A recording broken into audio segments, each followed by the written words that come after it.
Christmas! Merry Christmas!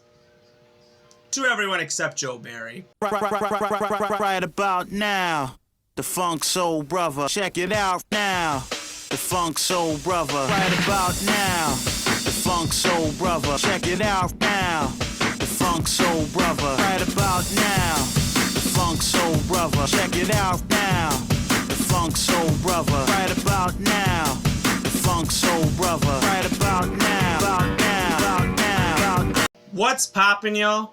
It is your man, Clawboy Bales, and welcome to another episode of Wisco Sports Weekly.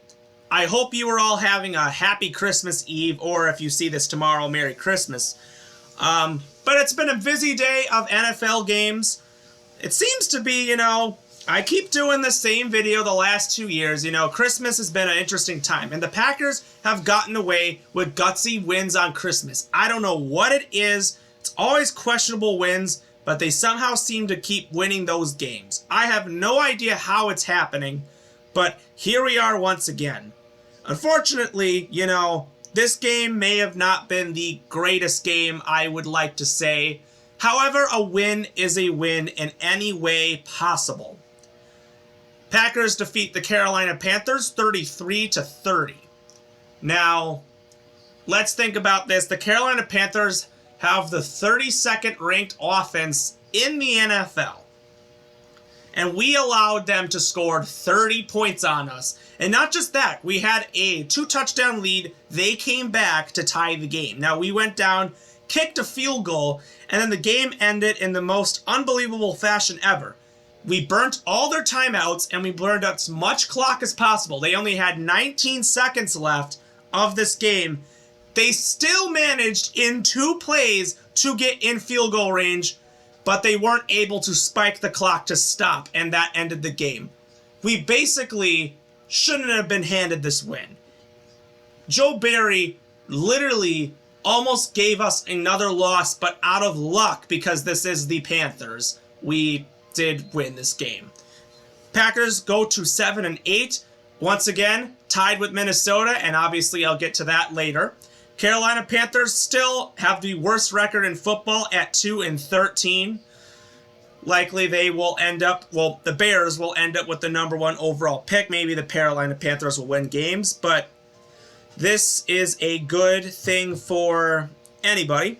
But you know what? There's a lot of positives that did come out of this game. I know there's some negatives, but what could you do?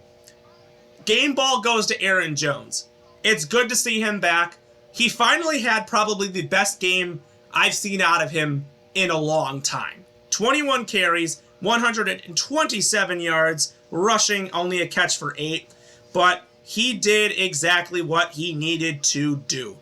That is exactly what you want. I give him the game ball. Jordan Love also had a very solid performance. 17 carries, 28 yards, 219 yards passing, 2 touchdowns, and 2 carries for 12 yards and a rushing touchdown, 3 totals touchdowns. He was only sacked once in this game. A.J. Dillon had 7 carries for 12 yards and a touchdown, first touchdown in some time, actually.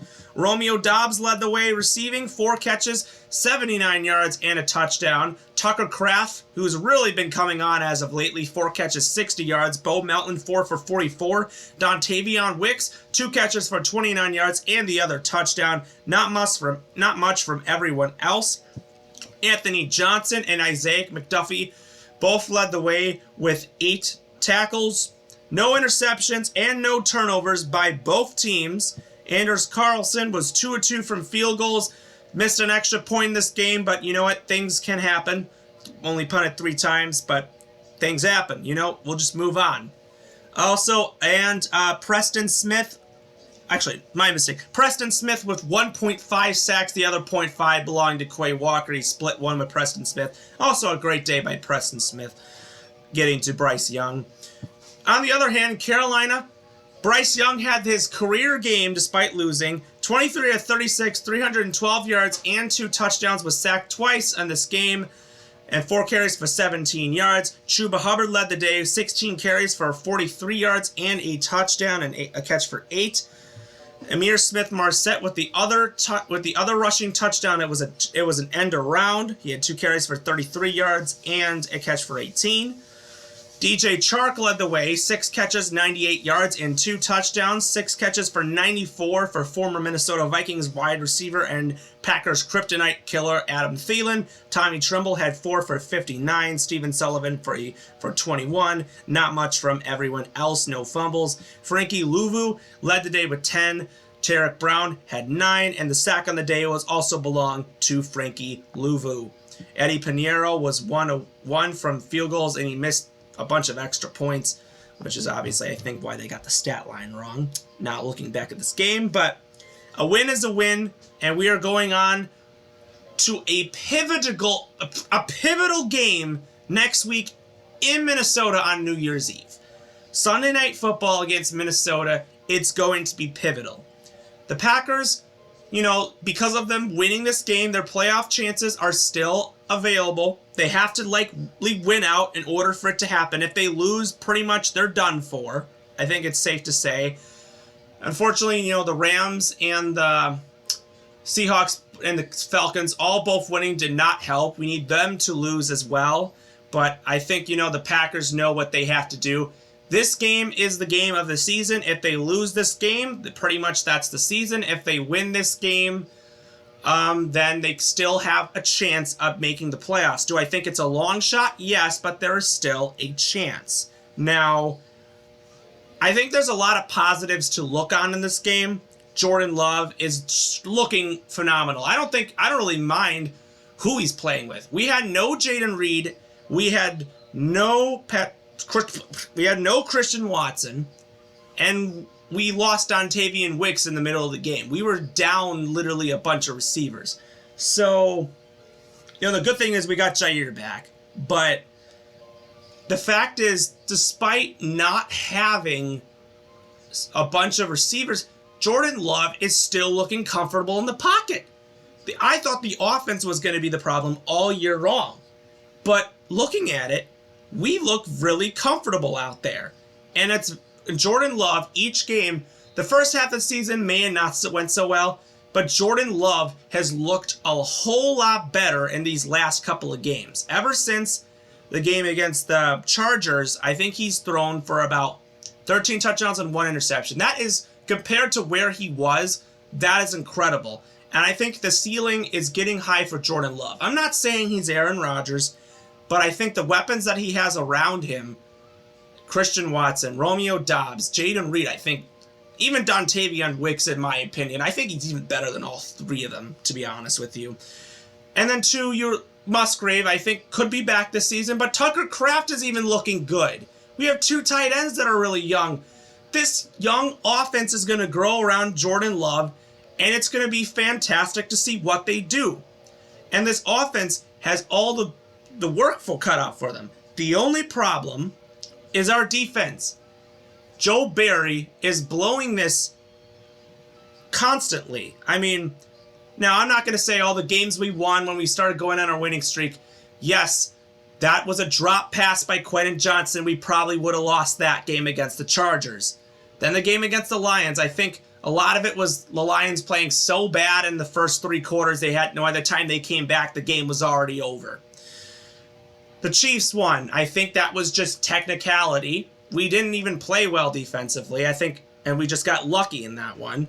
But the one against the Giants, we blew that one, and people are out here saying that Tommy DeVito is legitly going to be a star in the NFL, and that never was the truth, because the very next week he looked terrible. And then Baker Mayfield has the best passer rating in Buccaneers history, or any history by any means, in Lambeau Field. He came into Lambeau Field and did that. So that there was a problem. And then Bryce Young, who's looked terrible all season, we literally just gave him his career game. And to me, we almost blew the game against a team that can't even average, literally averages, I think, 13 points a game. To me, giving them 30 points, I just don't know what to say. But Barry literally will not last. I don't know how he will even. I guarantee he'll play out the rest of the season, but if you want to win these games in the future, you got to get a new defensive coordinator. I mean, I was trying to back him up for all this time, thinking, oh, maybe it's the players' fault. And yeah, I can't admit it. There's sometimes the players are at fault for things, but there's been nothing positive about this defense all season. They've really struggled, and they are the reason why we've lost games in these situations. So, without further ado, I think this defense this was a tough game, but I think next week it will be tough. You know, Jair Alexander, I hope he plays because it will be up him against Justin Jefferson. They also lost TJ Hawkinson and Jordan Addison in this game, so that would be huge not having those two. And it's, Nick Mullins really did look fraudulent. He has a great offense to throw around to him, but let's be real, this could be a very pivotal game. If we lose next week, I'd say we're out of the postseason. And I'll still make videos until the season is over. Obviously, the game, there's obviously one more game after the Vikings game. We got to obviously host the Bears and renew our ownership.